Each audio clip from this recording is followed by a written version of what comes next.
Im heutigen Video zeige ich dir mal, wie man Hecken schneiden kann.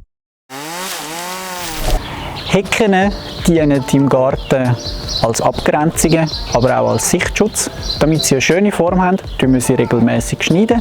Dabei gibt es ein paar Sachen zu beachten und auf die werden wir heute mal eingehen. Grundsätzlich ist nicht jede Pflanze als Heckenpflanze geeignet.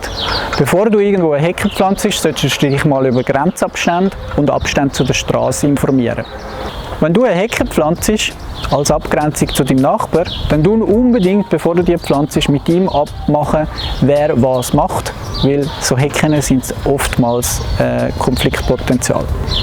Grundsätzlich unterscheiden wir zwischen zwei verschiedenen Arten von Hecken. Einerseits solche, die das Laub abwerfen und andere, die immer grün sind. Hecken sind auch ein wichtiger Lebensraum für Vögel. Darum sollte man die vom März bis im September nicht stark zurückschneiden. Ein einfacher Formschnitt ist aber gestattet. Soweit einmal die Theorie zum Heckenschneiden und was es in der Praxis noch für Profi-Tipps gibt, das schauen wir jetzt zusammen an. Natürlich kannst du die ganze Hecke mit so einer Gartenschere schneiden, das ist aber sehr aufwendig. Wir nehmen heute so eine Heckenschere, die gibt es in verschiedensten Ausführungen und ich würde sagen, legen wir gleich los.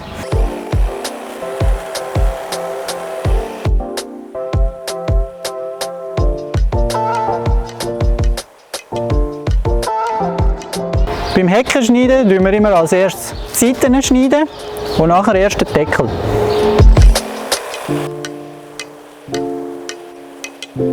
Hecken haben grundsätzlich immer so ein bisschen die Tendenz zum oben mehr wachsen als unten und das versuchen wir eigentlich mit dem Schnitt gerade ein bisschen zu korrigieren, indem wir einfach oben ein bisschen mehr wegschneiden. Damit die Hecken auch schön gerade wird, nehme ich jetzt in dem Fall die Steinplatte als Referenzkante und schneide dann jeweils von dieser amix auf. Zum den Deckel zu schneiden kann es durchaus hilfreich sein, wenn man sich da so ein Schnürchen spannt.